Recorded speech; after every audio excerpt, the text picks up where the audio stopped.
Hello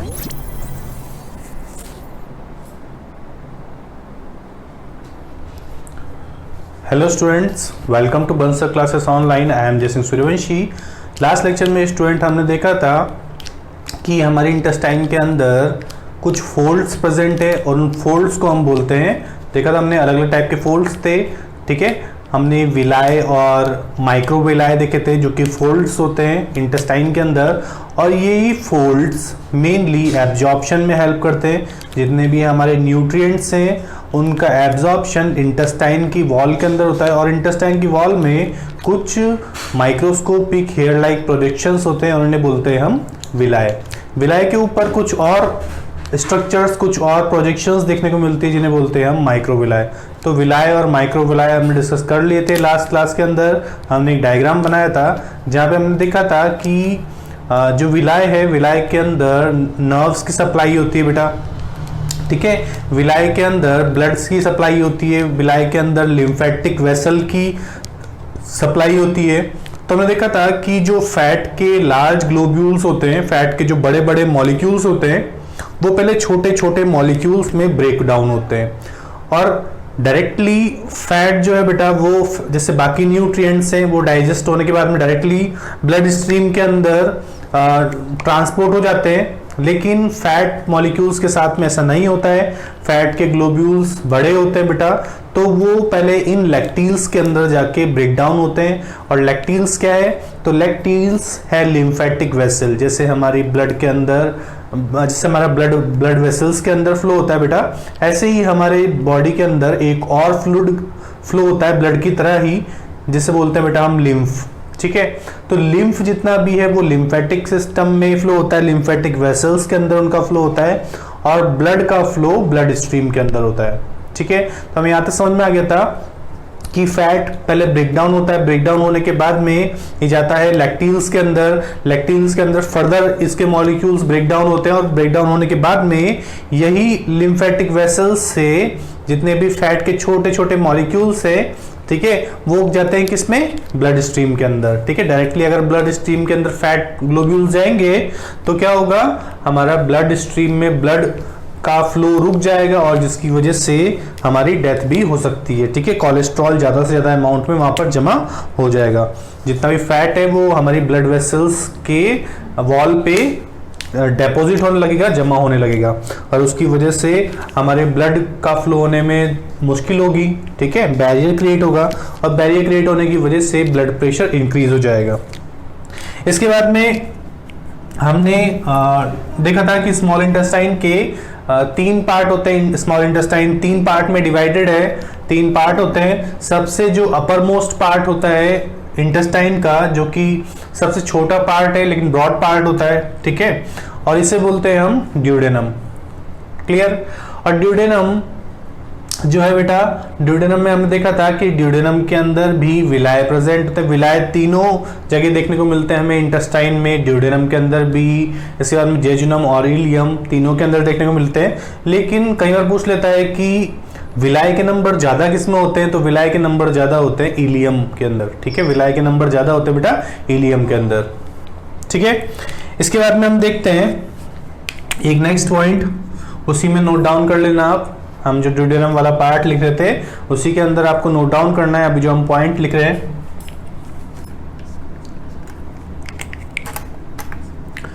it gets pancreatic juice from pancreas. It gets pancreatic juice from pancreas. 1 minute. And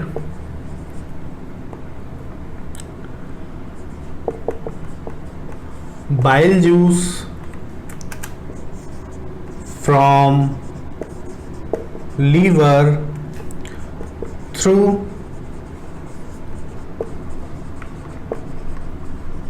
common bile duct।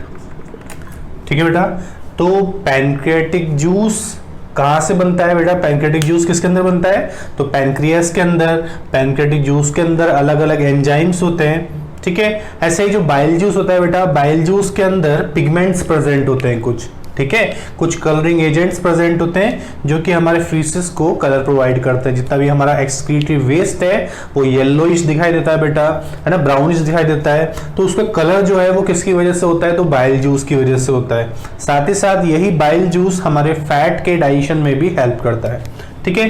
तो ये जो pancreas है ना, इससे bile juice और लीवर पैनक्रियास से पैनक्रियाटिक जूस और लीवर से बाइल जूस दोनों को एक साथ लाने का काम करती है कॉमन बाइल डक्ट, ठीक है। और ये कॉमन बाइल डक्ट कहाँ जाके ओपन होती है? तो ड्यूडेनम में जाके ओपन होती है, ठीक है, जिसके थ्रू ये पैनक्रियाटिक जूस भी आता है पैनक्रियास से और बाइल जूस आता है बेटा लीवर से, ठीक है। तो मतलब बाइल जूस कहाँ से आता है? लीवर से, और पैनक्रियाटिक जूस कहाँ से आता है? तो पैनक्रियास से, ठीक है। इसके बाद लिखेंगे हम एक नेक्स्ट पार्ट कौन सा बेटा? जेजुनम, ठीक है।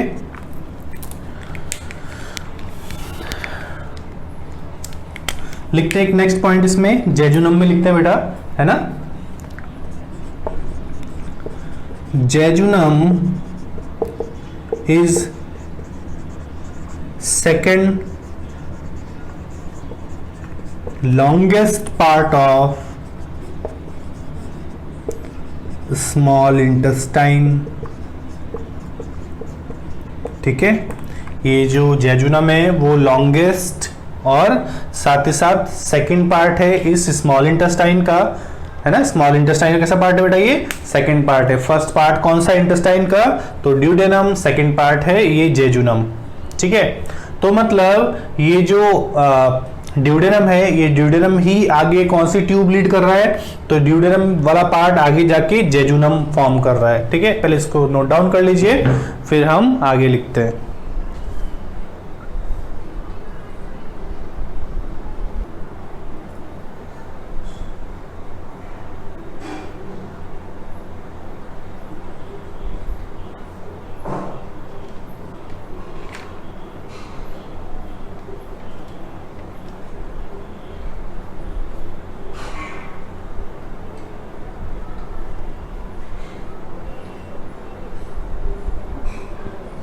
ठीक है बेटा, इसको रफ कर रहा हूं मैं। हमने देखा कि ड्यूडेनम वाले पार्ट के अंदर डायरेक्टली ये पैनक्रियाटिक जूस और ये बाइल जूस, ये क्या होते हैं बेटा? ये दोनों कॉमन एक ट्यूब के थ्रू आते हैं और उस ट्यूब का नाम है क्या है? कॉमन बाइल डक्ट, ठीक है। कॉमन बाइल डक्ट के थ्रू आते हैं। इसके बाद हम देखा कि सेकंड पार्ट है जेजुनम, फर्स्ट पार्ट था ड्यूडेनम स्मॉल इंटेस्टाइन का, सेकंड पार्ट है बेटा जेजुनम, और जेजुनम ये लॉन्गेस्ट पार्ट है इस स्मॉल इंटेस्टाइन का, ठीक है। आगे कुछ पॉइंट लिखते हैं हम।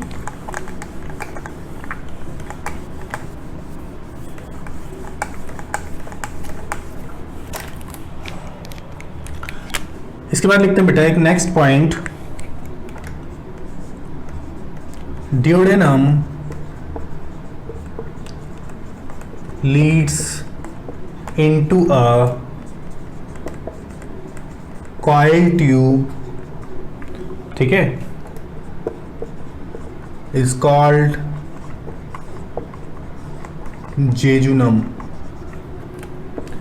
एक और पॉइंट लिख लेते हैं बेटा, it is about 7 feet in length, ठीक है। ये कैसी होती है? तो 7 फीट की होती है।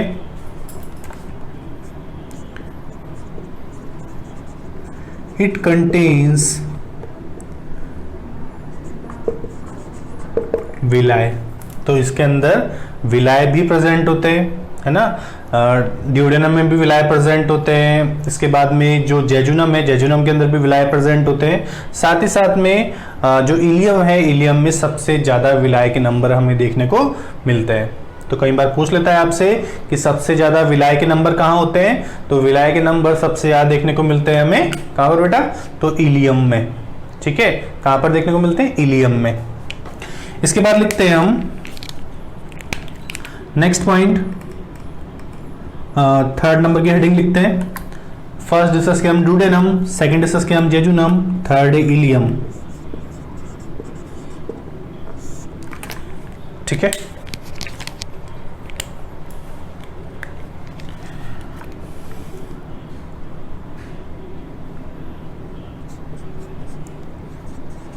इलियम is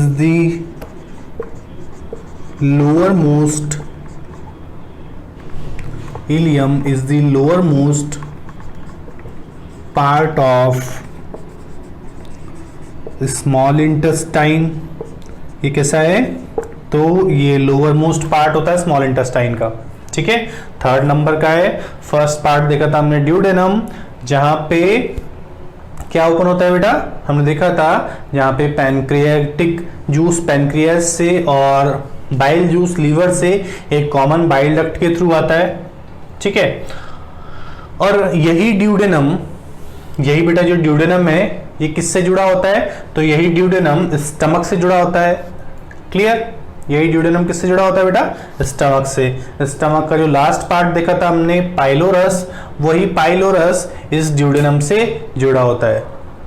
ठीक है, लिख लीजिए।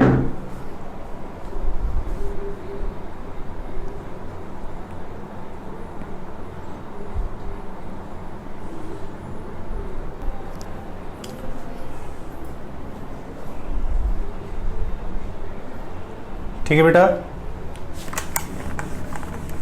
इसके बाद में लिखते हैं एक और पॉइंट इस इलियम में, the internal wall of ileum contains a number of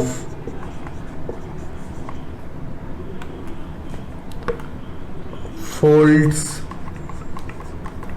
or projections is called villi. ठीक है, जो सबसे ज्यादा नंबर होते हैं विलाय के वो कहाँ होते हैं बेटा? तो इंटरनल वॉल ऑफ इलियम, जो इलियम में थर्ड पार्ट है स्मॉल इंटेस्टाइन का, और इस इलियम के अंदर सबसे ज्यादा अमाउंट में क्या प्रेजेंट होते हैं? तो विलाय बहुत ज्यादा अमाउंट में यहां पर देखने को मिलते हैं।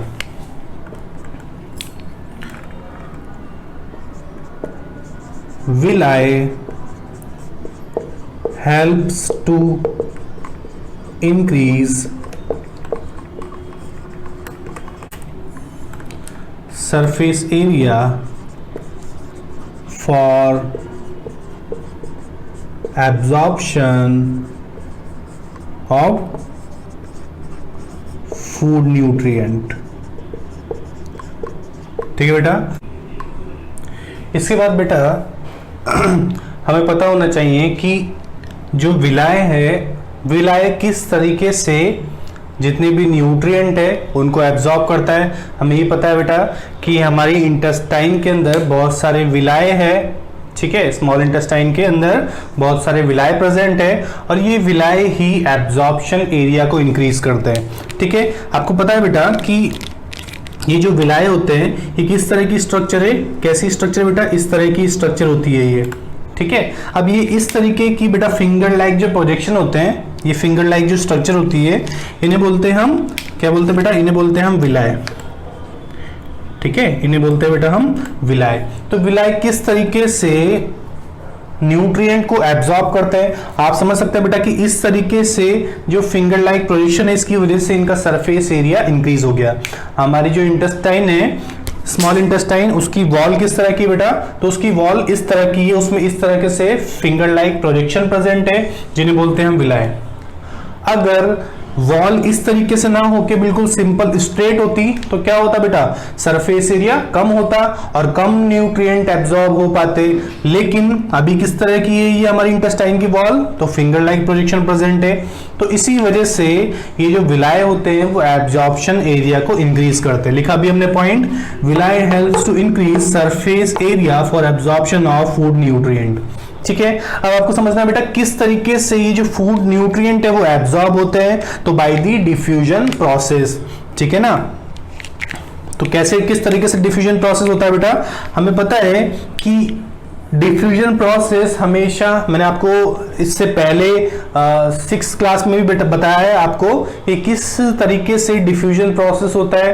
मैंने बताया था आपको कि डिफ्यूजन प्रोसेस हमेशा गैसियस और सॉलिड मॉलिक्यूल्स के लिए अप्लाई होता है। ठीक है, जहां पर भी हमें गैस और सॉलिड मॉलिक्यूल्स का मूवमेंट देखने को मिलता है तो वो डिफ्यूजन प्रोसेस के थ्रू होता है, और जहां भी लिक्विड मॉलिक्यूल्स का मूवमेंट देखने को मिलता है वो हमेशा होता है ऑस्मोसिस प्रोसेस के थ्रू।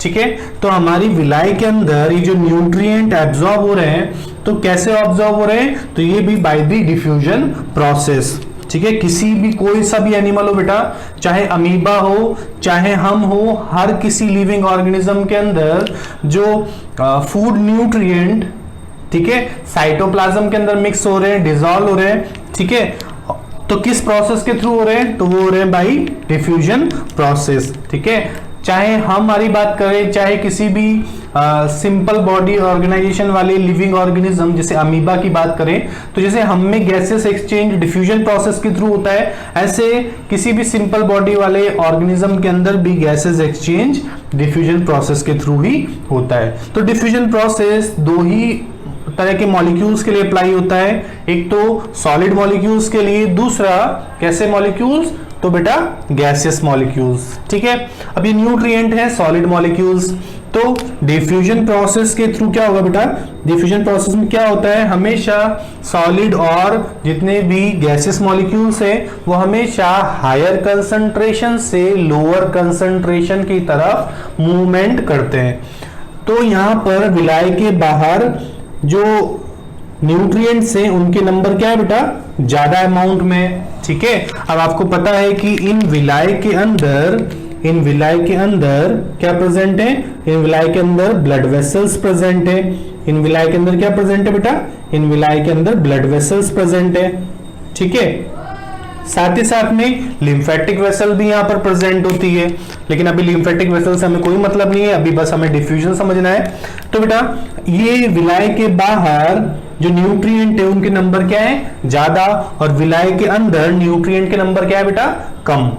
ठीक है, मतलब डिफ्यूजन प्रोसेस कब अप्लाई होता है, जब सॉलिड और गैस मॉलिक्यूल्स हो, और दूसरी चीज जब कंसंट्रेशन एक जगह पर ज्यादा हो दूसरी जगह पर कम होगी। यहां पर विलाय के बाहर कंसंट्रेशन ज्यादा है और विलाय के अंदर इन न्यूट्रिएंट की कंसंट्रेशन कम है। माना सपोज ये मान लो बेटा कि बाहर जो है प्रोटीन के नंबर ज्यादा है और इस विलाय के अंदर प्रोटीन के नंबर कम है, तो प्रोटीन क्या करेगी, प्रोटीन बाहर से अंदर की तरफ मूव करेगी। प्रोटीन क्या करेगी, बाहर से अंदर की तरफ मूवमेंट करेगी।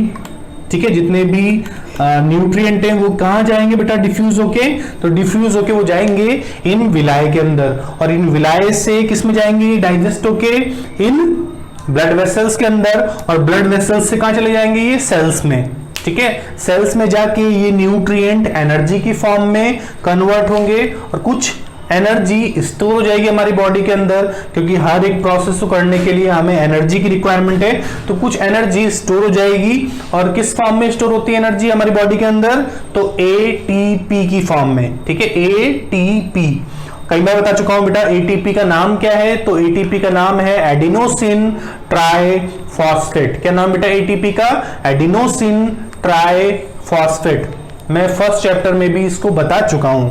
तो एटीपी या एडिनोसिन ट्राइफॉस्फेट जो हमारी बॉडी की सेल्यूलर एनर्जी है या फिर एनर्जी करेंसी है। ठीक है, एटीपी को क्या बोलते हैं बेटा, सेल्यूलर एनर्जी, क्योंकि सेल के अंदर बनती है, ये एनर्जी की फॉर्म है, और साथ ही साथ इसको बोलते हैं एनर्जी करेंसी। ठीक है, जैसे हमारी करेंसी होती है बेटा, नोट होती है, रुपया होती है, वैसे ही सेल के अंदर करेंसी क्या होती है, ये एटीपी। तो जितनी भी एनर्जी हमारी बॉडी के अंदर स्टोर होती है वो होती है एटीपी की फॉर्म में, एडिनोसिन ट्राइफॉस्फेट की फॉर्म में। कुछ जो बेटा एनर्जी है वो हीट की फॉर्म में कन्वर्ट हो जाती है। आपकी जो बॉडी का टेम्परेचर है, आपकी जो बॉडी की हीट है, वो किसकी वजह से, तो हमारी बॉडी की हीट इसी न्यूट्रिएंट के एनर्जी में कन्वर्ट होने की वजह से। क्लियर, यहां तक समझ में आया बेटा। तो इसीलिए हम वार्म ब्लडेड एनिमल्स हैं, हमारी बॉडी के अंदर ये न्यूट्रिएंट एसिमिलेट होके, यूटिलाइज होके एनर्जी की फॉर्म में कन्वर्ट होते हैं, जिसकी वजह से हमारी बॉडी का टेम्परेचर जो है हम मेंटेन कर सकते हैं एनवायरनमेंट के अकॉर्डिंग। ठीक है बेटा, देखा होगा आपने कि विंटर सीजन में हमारा टेम्परेचर क्या होता है, हमारे विंटर सीजन में क्या होता है बेटा, टेम्परेचर ज्यादा, क्योंकि बाहर एनवायरनमेंट में टेम्परेचर कम होता है बहुत, तो हमारा टेम्परेचर क्या होता है, उसको कंपनसेट करने के लिए बढ़ जाता है, ताकि हम उस एनवायरनमेंट में इजीली रह सके। ठीक है, अडेप्ट कर सके अपने आप को। जब विंटर सीजन के अलावा जब समर सीजन होता है बेटा, समर सीजन में क्या होता है, बाहर बहुत गर्मी होती है, तो हमारी बॉडी का टेम्परेचर बढ़ता नहीं है, हमारी बॉडी का टेम्परेचर कम होता है। ठीक है, और कम कैसे होता है, तो स्वेटिंग के थ्रू हमें पसीना आता है बेटा, और पसीने से हमारा बॉडी का टेम्परेचर जो है वो कैसा हो जाता है, कम, कूल हो जाती है हमारी बॉडी। ठीक है, तो यही वजह है बेटा कि हम जो है कैसे एनिमल्स हैं, हम वार्म ब्लडेड एनिमल्स हैं, हम अपनी बॉडी का टेम्परेचर मेंटेन कर सकते हैं अकॉर्डिंग टू आवर सराउंडिंग।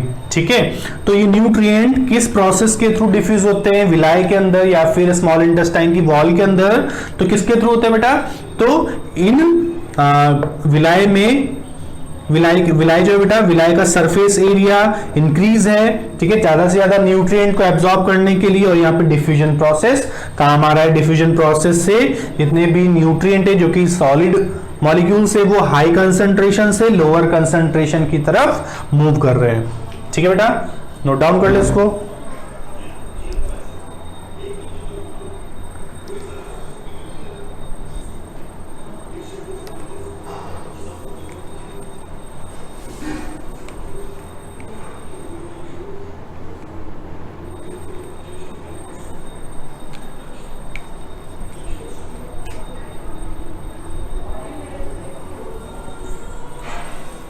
ठीक है बेटा, रफ कर उसको।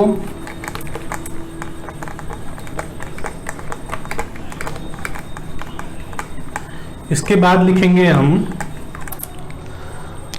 हमने स्मॉल इंटेस्टाइन लिख लिया, एंजाइम वाला जितना भी फंक्शन है वो हम बाद में देखेंगे, ग्लैंड्स वाला जितना भी पार्ट है हम बाद में देखेंगे। ठीक है, इसके बाद लिखेंगे बेटा हम large intestine,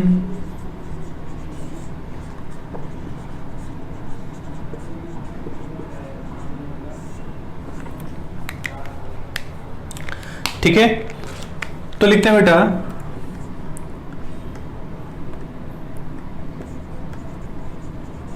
large intestine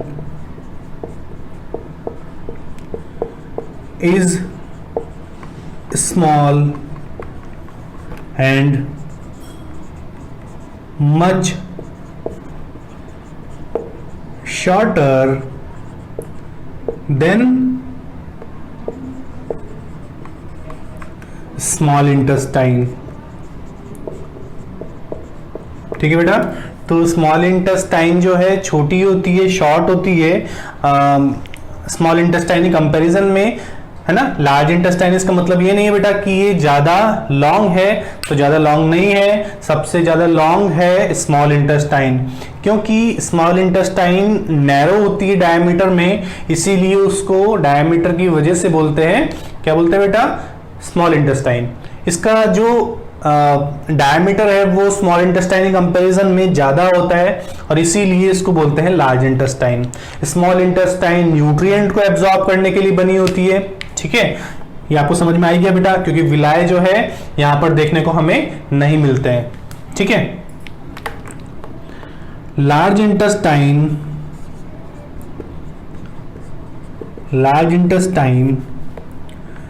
is meant for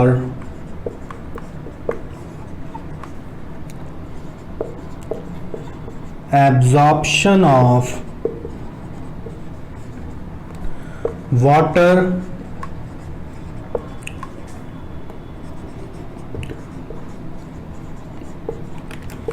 and minerals. जितने भी वाटर और वाटर के अंदर मिनरल्स होते हैं बेटा, जितना भी हमारा सेमी डाइजेस्टेड पार्ट होता है, जो उसके अंदर बाकी के बचे कुचे जितने भी मिनरल्स होते हैं, वो सारे इस लार्ज इंटेस्टाइन के अंदर जाके एब्जॉर्ब हो जाते हैं। ठीक है, इसके बाद लिखते हैं बेटा हम कि लार्ज इंटेस्टाइन के पार्ट कौन कौन से होते हैं। पहले आप इन 2 पॉइंट को लिख लीजिए।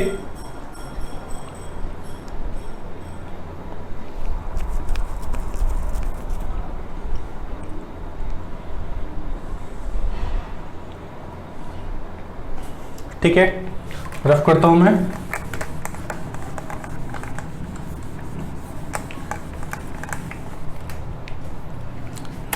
Large intestine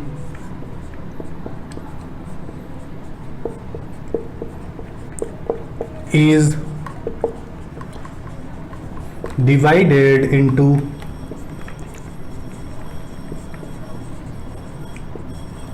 3 parts. जो लार्ज इंटेस्टाइन है उसके अंदर 3 पार्ट प्रेजेंट होते हैं। The upper most first part is caecum, ठीक है।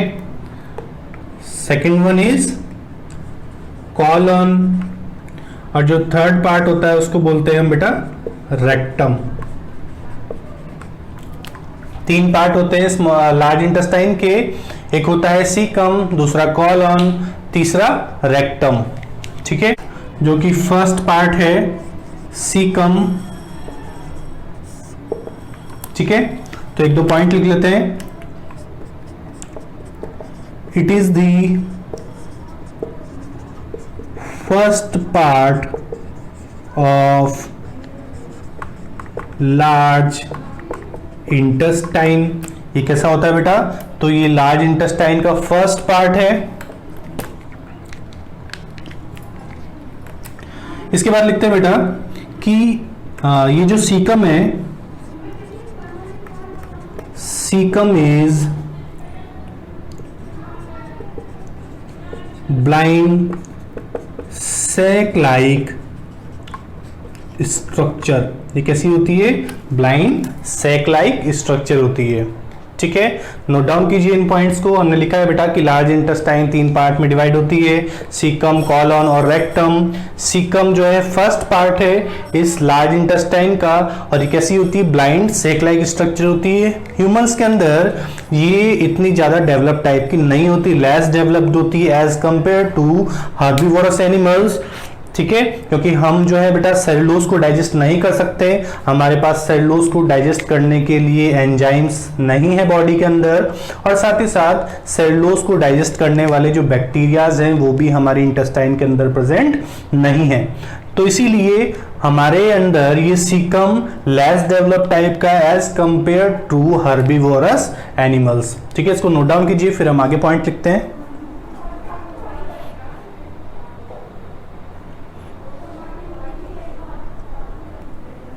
ठीक है बेटा, रफ कर रहा हूं उसको मैं।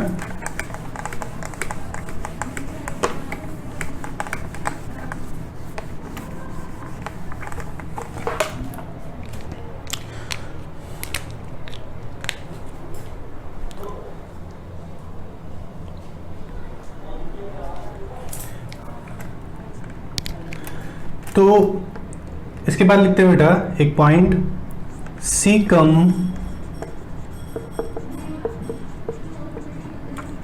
is less developed in humans। ठीक है, as compared to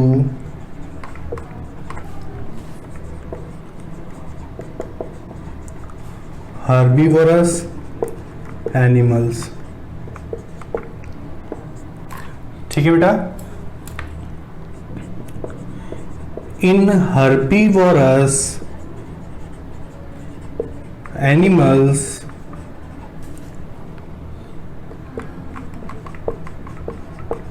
cecum is large to store food and mainly meant for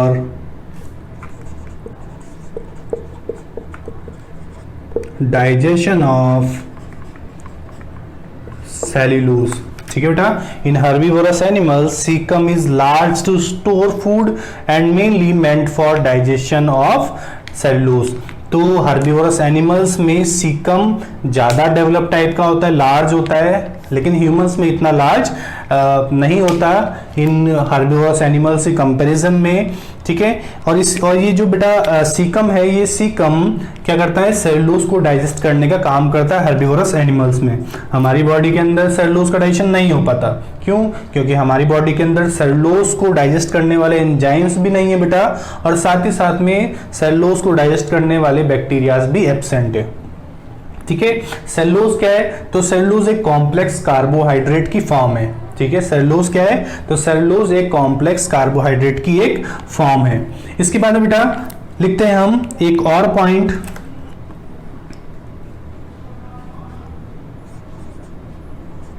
caecum forms a tube, इसे लिखते हैं elongated tube is called vermiform appendix। ठीक है,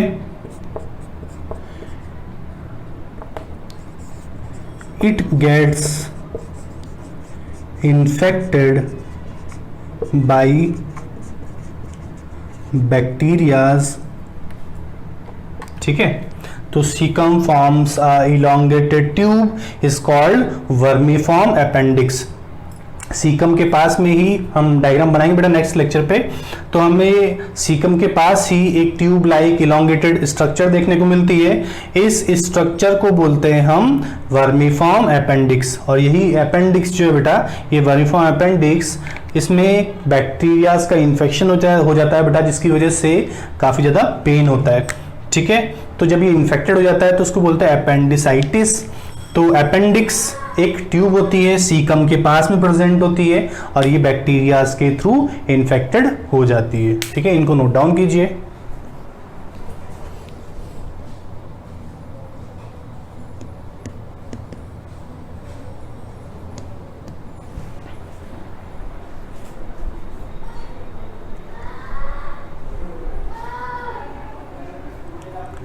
ठीक है बेटा, आज की क्लास में हम इतना ही पार्ट कवर करेंगे। इसके आगे का पार्ट हम नेक्स्ट लेक्चर में कवर करते हैं। तब तक के लिए take care and good luck.